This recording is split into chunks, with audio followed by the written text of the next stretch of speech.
broadcast live. Coming to you live. We're live From the basement of an abandoned training facility where we talk about fighting, training, and events. It's the Fight Mixer Show on the Three Beards Podcast, where you can hear about all the local and world combat sports happenings. Get ready. It's time to gear up and square up because we're going live. And now, Broadcasting live. We will broadcast live with Craig, Chris, Austin, and Matt on the Fight Mixer Show.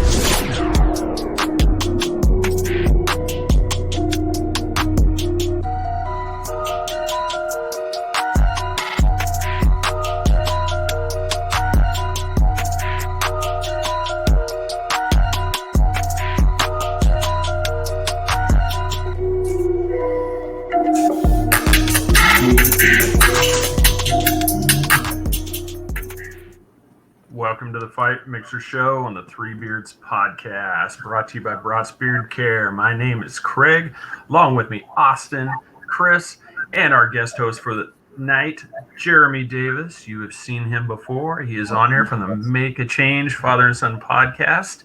And our guest tonight, we're hoping to get him in. He's having a little technical difficulties right now, but Raufeon Stots. So, but while we're waiting for him to be able to come in, we wanted to get you in here and find out how have you been, sir? Yeah, man, doing all right. You know, I have my daughter, my first child on the way. She's due in September. Yeah, so I've been enjoying becoming a dad, I have to say, just building cribs and dressers and you name it, man, painting rooms and having the theme and stuff like that. So it's been an awesome journey.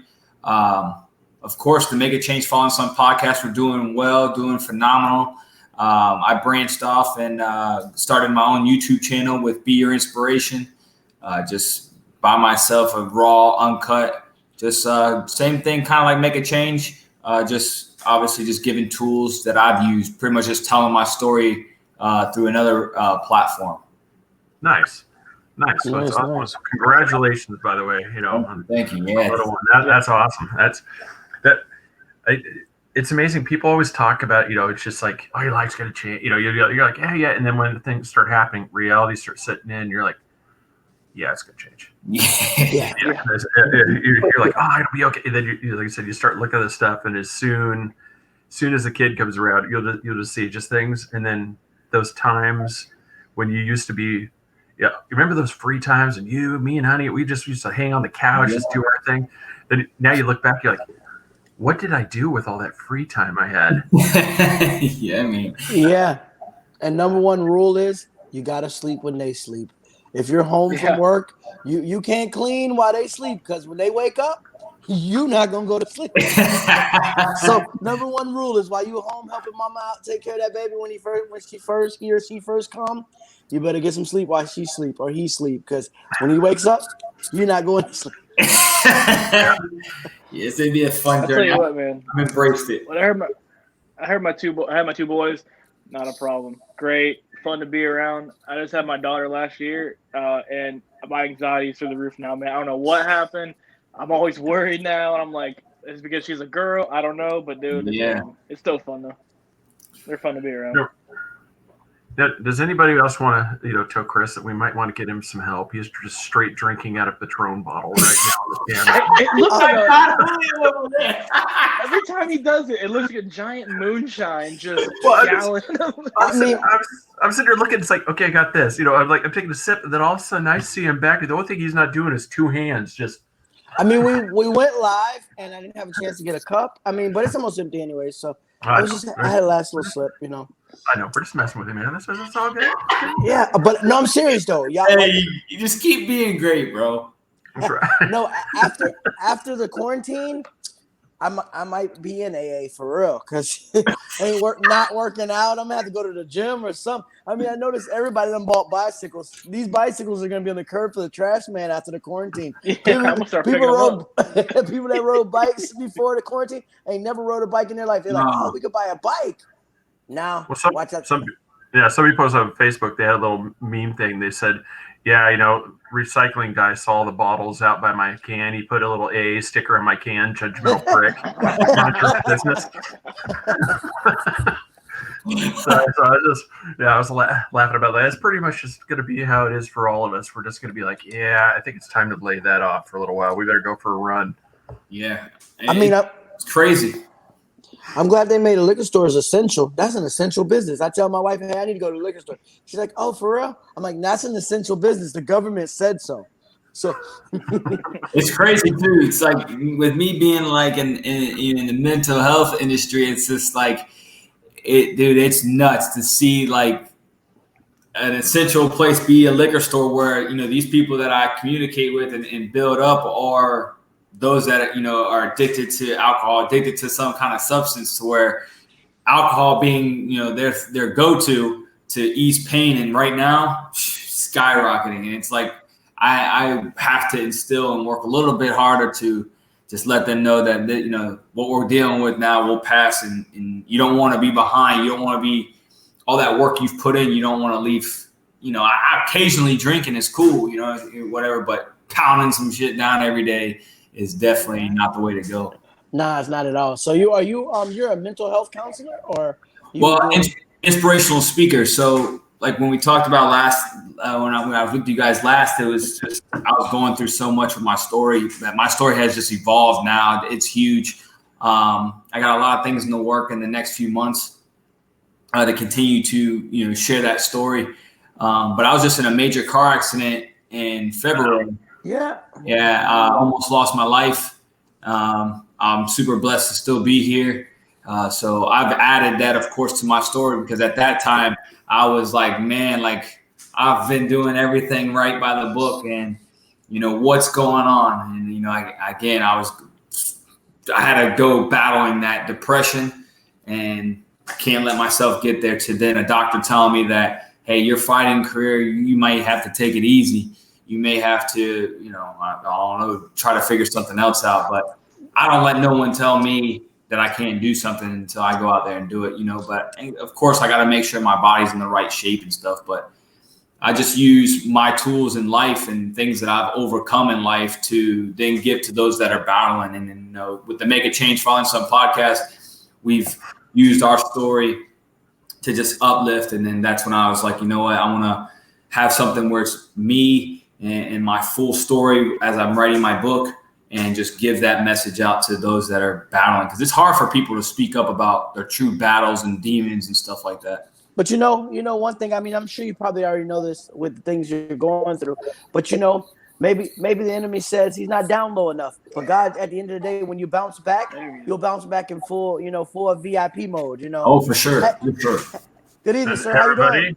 We would like to welcome Raufeon Stots to the program, sir. How are you? Welcome, Raufeon. If you can hear us.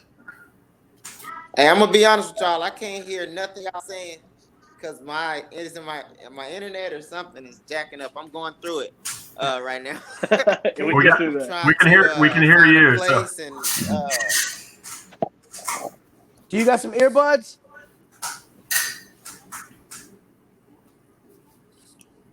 I need to find a place that. Yeah, we might have to postpone this one, but halfway. Maybe if I take. We'll keep trying. Can y'all hear me? Yeah, we can hear you. No, probably not. Yeah, Austin, just message him. Just let him know we can hear him, and just have him keep trying and see if he has some earbuds too. Yeah. But sometimes that'll help, with the audio. But no, sometimes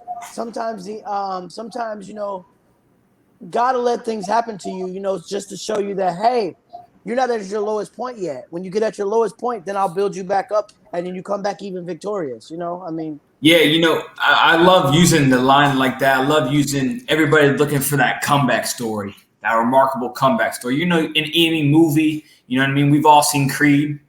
We all seen Rocky Balboa. The comeback story is where the glory is at. And that's how I look at it for myself. My comeback story is going to be phenomenal. You know what I mean? I'm not going to let a doctor or a specialist tell me I'll never fight again. I'm not going to let, my own family tell me I won't be able to fight again. I will overcome the things that I'm, dealing with. And, I got a daughter on the way, man. I'm going to be full of energy having to run around this house, this playground. Daddy do this, daddy do that. So, I'm not going to let nothing get in the way of that. And so I'm going to continue to work on myself and then just continue to impact those around the world on the way. Now, you know what I learned from Rocky was, one, you got to have heart, and two, you got to use your damn hands. Put those things up. Yeah. I think you're lucky. You're lucky because you got a daughter right now. But with two boys, dude, I'm screwed. You think you're in shape till you have two boys. Oh yeah. They beat you up and they come at me and it's just by the time they go down for a nap, you're ready for a nap. I mean, you got it a little bit easier. You got a little bit easier with a daughter, but like you go outside, you play basketball. I mean, you'll play basketball for 2 hours. Then you'll come back in and you'll be like, hey, Dad, I want to do this now. You're like, dude, we just was outside and do it. So my buddy, my son's been down, this whole quarantine, he's been down south, almost a month now. So we FaceTime, technology is a little bit better. So you don't miss him as much. You miss that actual feel. But with technology, I mean, it's a little bit better. So we're supposed to be going to get him this weekend. But he's going to have a million things to do. Dad, can we go swimming? Dad, can we go here? Wait a minute, Mason, you're 7. Can you tire out a little bit? But I'm going to be gone for like the next 2.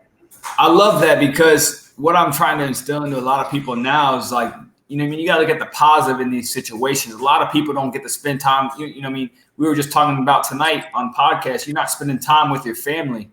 You know what I mean? And this is a time now where you can do that. So take full advantage of it. Sir, can you hear us now? Raufeon, I don't know if you can hear us. Yeah, talking to me? Yeah. Can you hear us? Okay. Yeah, I can hear y'all. All right, we got it. Yes. I can't hear him, but y'all go ahead. All right. So, Chris, come back in. Coming to us, out of the red corner now is Raufeon Stots. How are you, sir? Man, if you could, I said if the main thing. Yeah, the main thing, like I said, if you can hear like a question I had, I was watching your fights. It was the VFC 49. They put that thing down as a KO from a punch. That was not a KO from a punch, man. That was a KO straight from your left foot to his jaw when he went. I mean, you hear this loud pow, and he just goes limp and falls backwards. And I was telling the guys, I'm like, dude, that ref screwed up, man. I mean, when you kicked him in the jaw, you could already see his arms drop to his knees, and he was already timber. He was going down. I'm like, why he wasn't telling you to hold off at that point, and then they rated as a KO from a punch. No, dude, you straight knocked him out on that kick. Holy cow, was that crazy? You talk about when I kicked dude and ref didn't stop me? Yeah, William Joplin. I mean, dude, you knocked him straight out. Okay, man, I was trying to rips and trying to get it. But man, yeah, I think that it just happened so fast. It happened for me too. I feel like I didn't really realize he was out. No, I think that ref is awesome. He's refed a couple of my fights.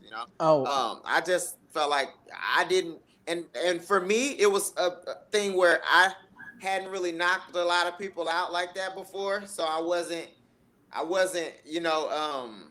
aware of the capabilities of it. So I was just like still in kill mode. So you were testing. I didn't even. I just kept going for it. So you were testing that one out. You were testing the waters with that kick. Say one more time. So you were testing the waters with that kick, and when you landed it, you're like, "Oh, did it rock him?" Yeah, when I kicked him and it landed, I was like, "Oh, it landed," and he was falling, and I'm like, "I better, what I'm saying? I better keep going until I didn't know he was out really until He obviously didn't think he was out. I figured he was hurt, but I didn't know he was out. He obviously didn't think he was out himself. I haven't had a lot. I'm a wrestler by trade, so I haven't had a lot of experience head kicking people before.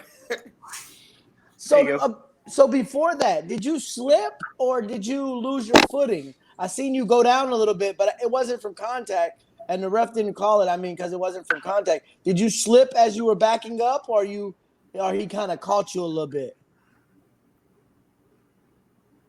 Yeah, he hit my footing because I went to check a kick, but I didn't have my weight properly distributed. So when I went to check the kick, I pretty much linked all my weight for it, and he just kicked it out. That was my fault or whatever. But so when he kicked my leg out, I wasn't like, I knew right away. Like, I mean, it wasn't nothing that hurt me, so I wasn't really I wasn't like bothered by it. But yeah, it was definitely an adjustment I feel like I needed to make.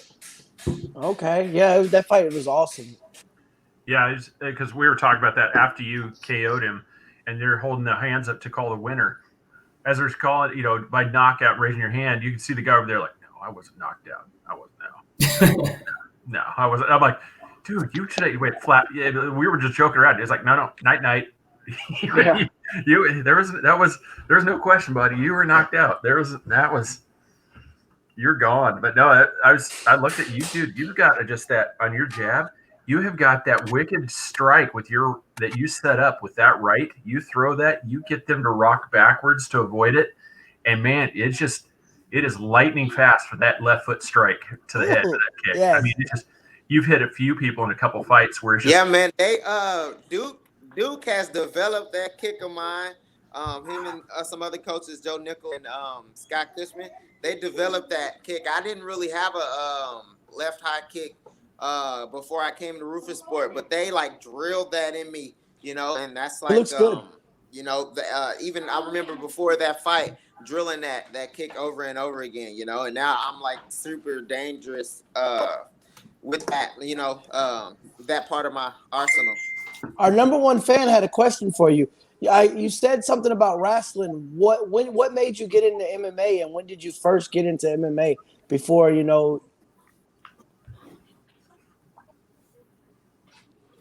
Say it again. Say it one more time. I said our number one fan, Debbie, has asked, how did you get into MMA, and what do you like most about MMA? Oh, how did you get into MMA? And what do you like most about it? What do you like most about MMA? So I got into MMA. I was like super blessed because when I first started, I started with Jens Pover. Jens Pover was starting a gym in Kearney, Nebraska, where I was wrestling, and he asked me to come through just to help out with wrestling. Help coach, assist him in coaching wrestling. And so then eventually, Gents started getting me to do some jiu-jitsu with him and then do some boxing with him. And then he drove me out to my first fight. And after that, I moved out to Iowa with him, and I was doing MMA. That was what my goal was, to be a champion from there. So you're in Iowa now? So Gents is actually the one who started me. So you reside in Iowa. So you reside in Iowa now? Yeah. So I started in Kearney, Nebraska, and then I went. So the gym in Kearney, Nebraska, kind of fell apart. So then me and Gents drove out to Iowa, and I stayed with him for like a couple of weeks. Or no, my buddy Josh Smith was already out in Iowa, so me and Josh Smith ended up moving. So I went out there with Iowa and trained out there with Pat Milledge and those guys, Sean West and Junior Hernandez, Eric Shelton, out there at Pat Milledge's gym. So but Jens Pover and Pat Milledge's were off, kind of doing the commentating thing. So we were pretty much there training. They would come in and help whenever they had time, and that's kind of what we had going on. Can you guys hear me okay? Mm-hmm. Yeah. Yep. Letting you have the floor, sir. Try not to interrupt you. Yep. No, I was one of the, so Jeremy, if you ever have any questions, feel free, man. Jump in and ask. Yeah, for sure. Yeah, I like his career. I like, of course, having head kicks. I've been fighting for 13 years. Seeing head kick knockouts is very rare. So definitely taking that Donald Cerrone mentality towards the cage, which is huge. Bringing head kicks into the cage, I think, is a tremendous thing. And of course, setting it up properly, which you're doing. I wish you nothing but the best and continue to strive for greatness, my friend. Appreciate that, man. I didn't catch all of it, but I know your support, and I appreciate it. Sure. Brother. Oh, no. Yeah, we appreciate you going through all the technical difficulties, man. Yeah, I appreciate it. Yeah. No, So right now, with everything going on with COVID, what's looking like your next chance of getting in the cage? When the next time I'm getting into the Yeah, cage? yeah. With everything going on, Yeah. when can you get in the cage again? Yeah. Like, So originally I was contracted. I had signed a contract to fight May 9th in San Jose, California for Bellator, and obviously California has been shut down. So right now it's kind of I think it's up in the I was told just be ready for when things come back into when everybody starts kind of moving again, kind of working again. So I was told I'd have a fight, I'd be ready, or just be ready, pretty much, Yeah. and I don't think anybody really knows kind of what's gonna happen, or how the fights are gonna line up, what the game plan is gonna be. So as of now, I'm just basement brawling, just trying to stay in shape and do what I can to be ready, because I mean, I know when things do come up, I guarantee there's going to be a lot of opportunities open for a lot of guys, Oh yeah. So I want to be in shape, and I want to be ready to kind of jump in the mix. nice. Yeah, because So also, I was originally contracted to fight Cass Bell. So I think he's 5-0 in the Bellator right now. So it would have been a good fight for me. A good test for both of us to. Obviously, I feel like I'm the better athlete. I'm the better mixed martial artist. So I feel like he would have been a good stepping stone for me onto my title run. Okay. Or if they do a Bellator Grand Prix tournament, I feel like he'd be a good name to knock off. So now, are you still the number one contender for the next title shot? Because you were your last fight, you were right there. They were talking that that was between you and that guy as kind of who was going to be set up next for the belt. Yeah, that Chaden Leola. Yeah, he was a tough dude, But I feel like I handled him pretty well. I wasn't able to get the finish. He shows a lot of resolve on the ground. So it is what it is. But yeah, I definitely show that I'm as good as they say I am, and I can handle people. I just gotta go out there and impose my will. Definitely. So are they going to give you a title shot? Have you does it look like that, or is they still kind of like, hey, we got to see something else before we do? You say, do I feel like I deserve a title shot? Well, no, did they say they're going to give you one, or do they still feel like we got to see something else before we I feel like I feel like for me, like my career I feel like overall, I feel like I have enough like credentials, like cross promotion, to put myself in position like with a title fight. As for Bellator, I'm only 1-0 in Bellator, so I would assume that they would want me to fight, one or two, depending on the fights, So I'm trying to. I try to call out the top guys as much as I can, but they all everybody's got their own agenda, so I'll try to. I think with me fighting two of the top dudes, which top dudes, I say Leo Higo, Patrick Nix, James Gallagher. Say it again. James Gallagher and you would be a good fight. He said James Gallagher. James Gallagher and you would be a great fight. Oh yeah, James. Man, I would love to fight him, but I think there's a lot of people that would love to fight him. Oh, for sure. So yeah, so yeah, so I think I get 2 wins over one or two of those guys. I'm definitely in the running for a title fight. Nice. There's nobody that I'm really scared of, especially, I mean, there's nobody around the world that I'm scared of, but I feel like even on paper, every fighter I feel like I should believe I'm the best in the world, but on paper I feel like I match up excellent with a lot of these fighters. That's what's up. So why is everybody ducking you? You got all those people. You got all those people.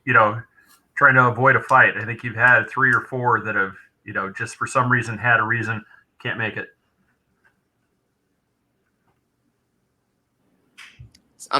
Say it again. Oh, it says No, fighters seem to be scared there's to fight you. yeah. Oh, yeah, yeah. I mean, I think people are scared because they don't want to lose their hype to a wrestler.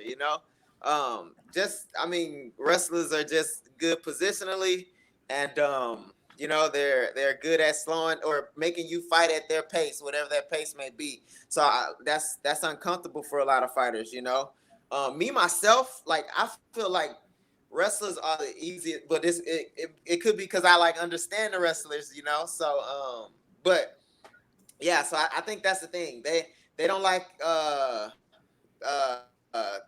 having to enter a fight and then have to pretty much adjust to my style, because wrestling is such an opposing style. You have to address it right away, So a lot of people don't like to. They see that as a threat, I think. And then for me myself, I got finishes kind of everywhere. So I mean that just opens up because first of all they see okay, he's a 2-time national champion wrestler, so he's a very good wrestler. Okay, but then they see okay, well he's got some submissions too, so he's good at jiu-jitsu. Okay, he's got a couple knockouts. Okay, so he's decent at so there's not like a clear-cut path to victory for a lot of people. And believe it or not, a lot of these fighters are just weak in the mind. They don't want no opposition to what they got going on. So you're a triple threat. So when they look at you on paper, they like, oh, he can grapple, he can knock me out, he can take it wherever. Yeah. So basically, they're like, yeah. So they gotta literally prepare for everything if they haven't been before. I mean, there's some fighters that are open to the challenge, and also. The fight game is a kind of a weird game just because there's fighters, but there's also, managers managing their careers, and a lot of these managers don't believe in the fighters that they support or whatever. So they won't put them in a fight. They won't put them in a fight against me because on paper, it's a dangerous fight. For their pockets. So check this out. Yeah, that's why I feel like it's hard to find me fights. You said enough there, but I want you to elaborate on that a little bit as well as far as if the bag is right, will they get in the ring? Or I mean, if they don't feel like by them fighting you is going to be beneficial to them, because they might have more wins than you on paper, they might have more wins. So if they don't feel like it's beneficial for them to fight you, that means your end has to make the bag a little bit better for them to want to fight you. Is that correct? Like if I'm 10-0 and I'm like, why am I gonna fight this guy that don't have a lot of wins and I know he can probably beat me, so I have to make the bag on my side a little bit better for him to want to take this. Jeremy, is that is that one of the reasons that I be seeing is that seems like a lot of some of the reasons why fighters won't take some fights. Yeah, I agree. Like with the whole scheme of it, you got to be cautious of it because, for instance, there's times where you got to take a fight and you got to give up a lot of the purse. You got to give up some of the purse to get them to fight. So in Supa's position, he may have to give up a little bit of change just to get them to come in and fight, and maybe even call them out. Social media is our greatest friend. And you can get on there and start talking all this nonsense to somebody about you giving up your purse. I've given you more money to come fight. And then the ball's in their court. So you see it all the time. And like he mentioned, managers will control their fighter and tell them it's a good fight, it's a bad fight, and it's completely up to them. And they'll listen to them at the end of the day. Okay. Yeah, sum that up pretty good. Yeah, I've seen, I don't know if I don't want to throw nobody under the bus as far as management or whatever, but I've seen conversations where they're like, I'll fight, or I want to, or so it's the other guys, it needs a fight, he had a fight or whatever, he needs somebody to come in short notice, whatever. So my name is offered up, and then they'll get back to me and then be like, yeah, no, not that guy, but we'll take this other guy we got, or we'll take, somebody else. So they're like, and it's like if you have a fight, you know, you're prepared for a fight, and somebody, you know, coming in short, you would think they would be at the disadvantage. But, you know, and I can't say it's like most. So I would think that most of the fighters would want to fight, but you know, some people have don't believe in them, and no, like that's not. We don't want that fight. We want one of these other ones, you know. Well, we're working on a, you know. Well, so, and I've seen message chains like that, just so I won't. I mean, so I know that's what's happening, you know, which is frustrating for me, you know, especially like when I was like on the outs, when I was like not in a big league, you know, there was a lot of UFC guys that or Sean Shelby I shouldn't say names, but so people would say like okay, Raufeon's too tough of a fight pretty much for this guy. Then I'm like, well, if I'm too tough, or like if they don't want that fight for me or for him, then why shouldn't I be the guy? Or why, you know what I mean? So like if you feel threatened, that I'm gonna beat him for whatever reason, for demographics, for you know, where they're fighting or whatever, why is he in the league that y'all claim to be the elite, you know? So, is there anybody you want to call out? Because we'll make sure they get it. Is there anybody you want to call out? We can try to facilitate anything. If somebody you want to call out, we'll get it to their inbox. You say you'll get into their inbox? We'll get it to their inbox. I mean, if you want to call out anybody, we'll make sure they get it. Patrick Mix. If Patrick Mix want to get down, I'm here to get down. If James Gallagher want to get down, I'm here to get down. There you go. If Juan Anteletta want to get down, I'm here to get down. You know, that's the only, and the reason I mention him is because I feel these guys are like legitimate threats. Patrick Mix more than the other guys, you know, and I feel like there's tough fights, and I want those fights, you know. That's the kind of person I just want to, you know, I want to truly be the best. So I'm not out here just to, you know, have fights to look like I'm the best. I want to be the best. I want to be able to claim that I'm the best. So well, that's the fights I want. Let's so see what we can, let's see what we can do about getting a hold of Patrick, you know, Mix there, and see if we can't just like, why are you scared of him, man? Why are you scared? Hit him up. Why are you scared? Well, yeah, I mean, you called out some names. We're going to see if we're going to get it in their inbox. I am here. Hey, watch this interview. You say what? You called out some names. We're going to try to get it. We'll tell them, you know, watch this interview. We just want to know, this is going to be a great fight for you. Why are you avoiding him? I mean, it's going to work out great for you both. I mean, just get in the ring, settle it, just be done. Yeah, man. Exactly. It's gonna be a great fight, man. Let's get it done. But I gotta fight.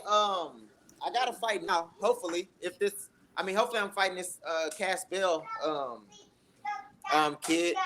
After this stuff ends, I can fight one of them, or I can fight one of them right away because that'll just kind of jump me ahead of the line. So, yeah, man.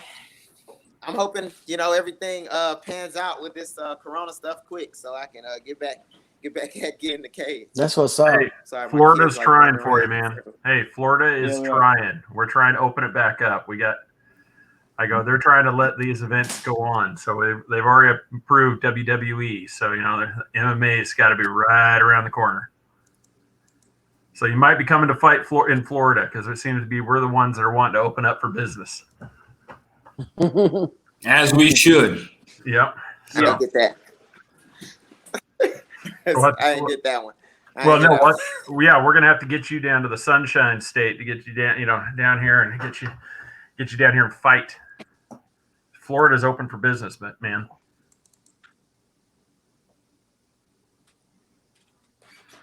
That's it. We typed it down there since you're having difficulties there. If you can, we put it on the screen so you can see. Say it again. I said Florida is ready for you, man. Florida is ready. Yeah, come down to Florida. Yeah, well. Are they having stuff in Florida already? Oh yeah, Florida opened their beaches up. Yeah, we heard that they had like a record number of cases after they did it. Yeah, we had a great idea last time about drive-by fights where we just get a cul-de-sac and you just kind of roll up jousting. You hop out real quick and you like punch, and then you get back in the car and you drive off, and then yeah, as long as you stay separate, you're in the cul-de-sac. You're not in a big group. You just keep driving by. In this case, they ring the bell, you get out, and then get back in the car. You pull up on your boy who you really want, jump out, boom, boom, and get back in the car. You pull up on him. Yeah. Hey, can you hear me, Raufeon? I don't know if you can hear us. Okay, so I'll tell you exactly why Patrick won't fight you. I'm looking at his stats right now. He's undefeated, 10-0 amateur, 10-0 professional. He's scared. He's gonna fight you and lose. Mm-hmm. That's He's scared, huh? He's undefeated. He doesn't want to lose the undefeated title. Yeah. Man, we gotta get him on. We'll find a way to get him on. We go. Hey, you get him on. I gotta come on. I'm gonna talk some shit to him. We got our. That's our. Let's see what we can do. We'll work on this one. Yeah. What can you do? Hey, Austin, while you're at it right now, look at the people who he's fought. Look at their record. And I promise you, I'm going to do the same. I promise you, he's probably not fought no one undefeated or nowhere near 13-1, 12-2, any of those records. He's probably fought people who've been beat more than they've been won, more than they won. Probably, yeah. We'll have to look at it. Pretty much. They're all pretty close, again? 11-2 and stuff like that, but nothing crazy. Earbuds. Yeah. Those will sometimes. Help. Yeah, that'll help. They help. If I get some earbuds, would that help? Yeah. Mm-hmm. Yep. Hey, we got earbuds. Yeah, no, we'll have to look at the record, but yeah, you're probably right. It's probably one of those. It's not too bad. It's a lot of close things, but all of his wins are all jiu-jitsu wins, all guillotines, rear naked chokes. This would be a wrestling battle now, man. There'll be any striking. It'd be wrestling. Yeah, they would be wrestling, and that's a good fight then. Yeah. I'm gonna find a way to get to him. Usually guys like that who don't want to fight, sometimes usually that's what happens. They see a guy like him, 13-1 or such, and they're like, man, I got to keep this O, man. I can't let this O go. So, they won't take the fight. But if it's getting close like that, a lot of submission, it'd actually probably be a really good fight then. Reach out to him, Austin. Spokesperson. Let's make it happen. We can bring both of them. Can you hear us better, sir? Can you hear us better? Somebody say they're gonna make it happen. I like that. Yeah, we're gonna try to make that happen. Yeah. No, he was just talking. He said it looks like a lot of the wins that Patrick has had is via wrestling submissions. So that would be that speaks well for. I'm getting all excited about watching this. You say a lot of Patrick wins or what? Say it again. Wrestling. A lot of Patrick wins or what? Yeah, via chokeouts. Yeah. So this would be an amazing fight between you two. Exactly. This would be yeah. Hey, where does he love to wrestle, and I love to fight wrestlers. Where does he reside at? What state is he in? Looks like New York. We can get it halfway after Corona's over.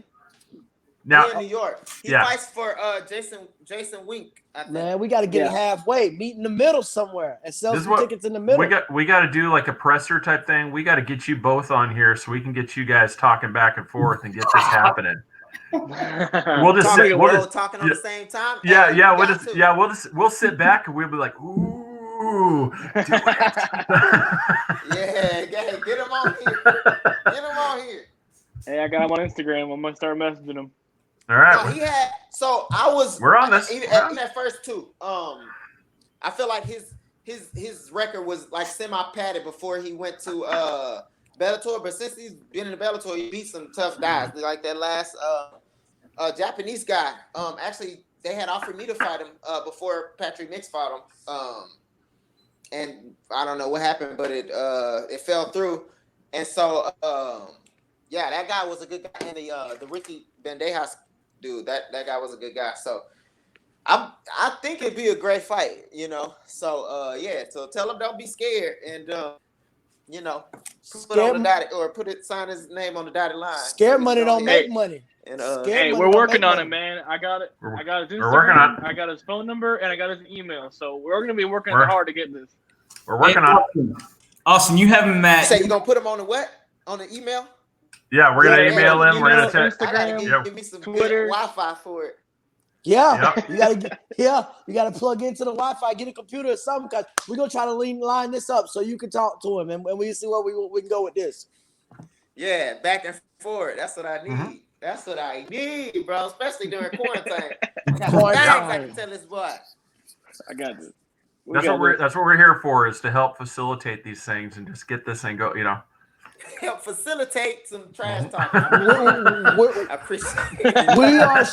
We are officially shenanigators. Appreciate it. We started the shenanigans. He's fought some legit people now. I said we are shenanigators. We start shenanigans and we step back and let y'all talk.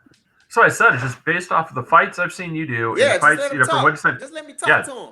Yeah, I got a couple questions I want to ask him. You know what I'm saying? If he want to fight, you know what I'm saying? Yep. I ain't got too much. I'll let you pick your fight, bro. Yeah, I'll let you pick your corner, whatever color you want. I don't care. You can be red or blue. I don't care. I just want to fight you. It doesn't matter what color corner I'm exactly. in. You could be you just pick your corner. I don't care. You can fight New York. You know what I'm saying? Yeah. If you don't want to fight in front of your family, we can fight somewhere else, bro. I swear. Whatever you want to do, bro. I'm here. I'm here for it. Yeah, he's fought some legit people. Yeah, he's been on some good promotions too. So yeah, man, he needs to step up, man. Step up and fight. Right? Come on. Jeremy said step up and fight. Jeremy said he's been on some good promotions. He got some good promotion. He needs to step up and fight. He needs to step up and fight you, sir. He needs to step up. My bad. Say it again. Yeah, he needs to step up and fight you. you. Yeah, he's got to get in the cage with you. That's what I said. We got to see this happen. We got to see this happen. Yeah, fight. Yeah.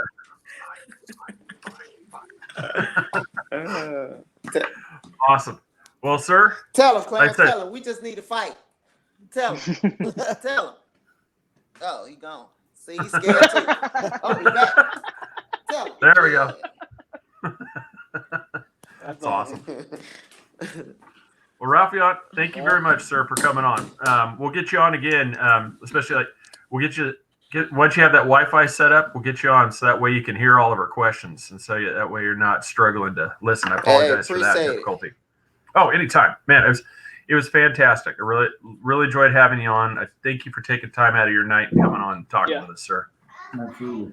But we'll let you know when we get a hold of Patrick Mix there, man. Sorry about the audio stuff.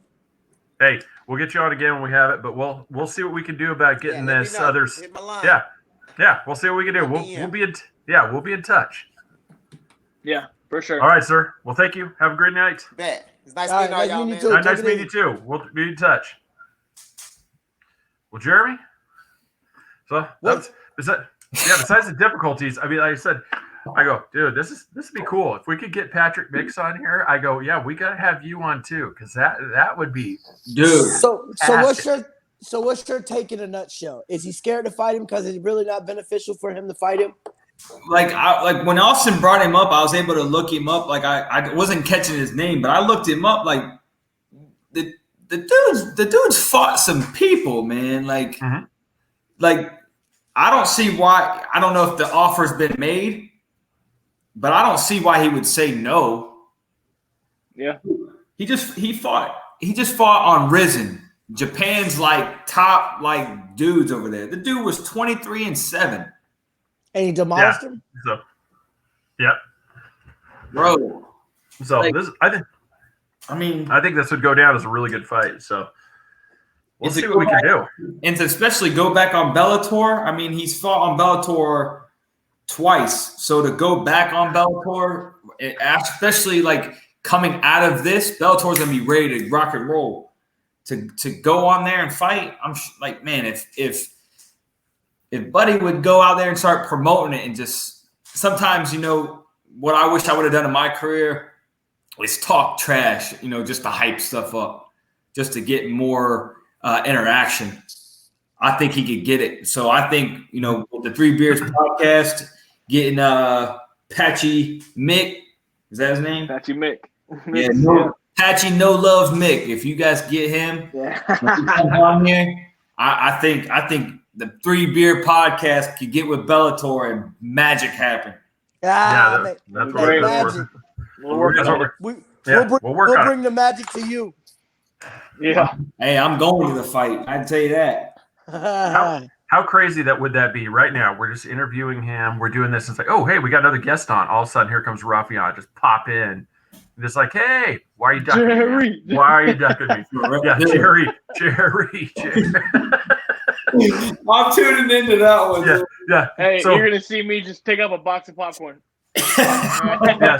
So who's this fighter that you keep? Who's this fighter you keep ducking? His name is Raufeon Stots. Oh yeah, this guy. Well, guess what? He's here with us right now. Yeah. And then that's the determining factor. Does he exit himself out? Or does he stay on? Yeah. If he instantly goes black, we're like, yeah, he doesn't want anything to do with him. Yeah. But it does happen too. Like managers sometimes are just like, no, but I wouldn't see it in this factor. But I've been that individual who is just like, man, I ain't fighting that dude, man. Like, nah, bruh, I ain't fighting that dude. Like, I've been that dude. I mean, I'm honest about it. It's like, dude, nah, man. I'm not ready. And then, as I've learned, the best time is never gonna be present. You just got to go out there, and that's when I was 3-0 fighting a 6-0, and I fought for CES. Huge fight, national TV, huge thing. Man, I went out there. I gave it everything I had, man. And that fight is huge. He ended up finishing me with a liver kick, but that's Massachusetts' head dude. And I went out there and, oh, man, if I would have stuck to the game plan and not got disoriented, I promise you I would have beat him.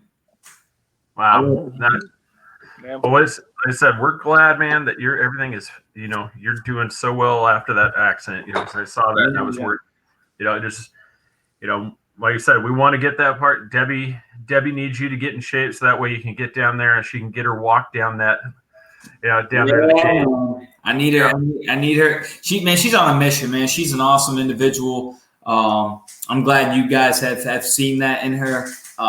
She's remarkable, man. And of course, I would love nothing to do to give back to her is to get back into fighting, and then of course have her walking with me and rock and make a change, following some podcast, Three Beards, and of course the Debbie Gamble show, man. I think that's what needs to happen next, man. Well, she'll be on with us Sunday. Yeah. Nice. Yeah, she's going to be our guest host when we interview David Potter. David Potter is the fighter we have on.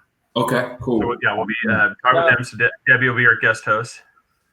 Cool. You got to make a day for all three of us to come down and train with you one day, but we got to go to a hotel room because I guarantee you we're not going to make it out of that gym walking. Yeah, you'll be sore. You'll be sore after the 4 or 5 hours of training for sure. For sure. Yeah, that's why I keep telling Chris there. He's convinced he can do it, but because I don't know if you saw that he called out Jim Allers saying that he could take him. Yeah, I saw that. Hey, Chris, man, Jim's that dude's an animal, man. That dude, he's a beast for sure. He's like, I can take him. I'm like, dude, you're gonna be dead. I go, that's what we told about that thing. We're like, the only way we're allowing this one is if he's in full pads. That's it. He's got to be in full sparring gear. That's the only thing. If he steps in that thing with you, wear a helmet. Yeah. Well, that's what I told Chris. I told Chris and Craig. I said, I'm double his weight. I don't want to touch him. I don't want to get anywhere near a ring with him. I'm sorry. I like how he went to bare knuckle too. So that's cool. He's been in the UFC. He's fought all around. Or Tampa when it was here for. What was one of the big promotions that was here back in the day, AOF back in the day. To see him on bare knuckle, that's like his home, man. I think that's a good spot for him, and he's definitely, like I said when you guys had him, man, he's the face of it right now, I believe. Would you ever do bare knuckles? According to the pay from what I hear, if the pay's right, yeah, for sure.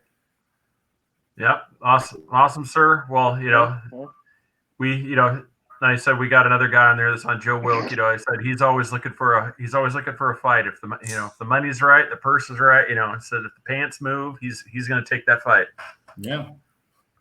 I mean, Very much, yeah. That's his motto.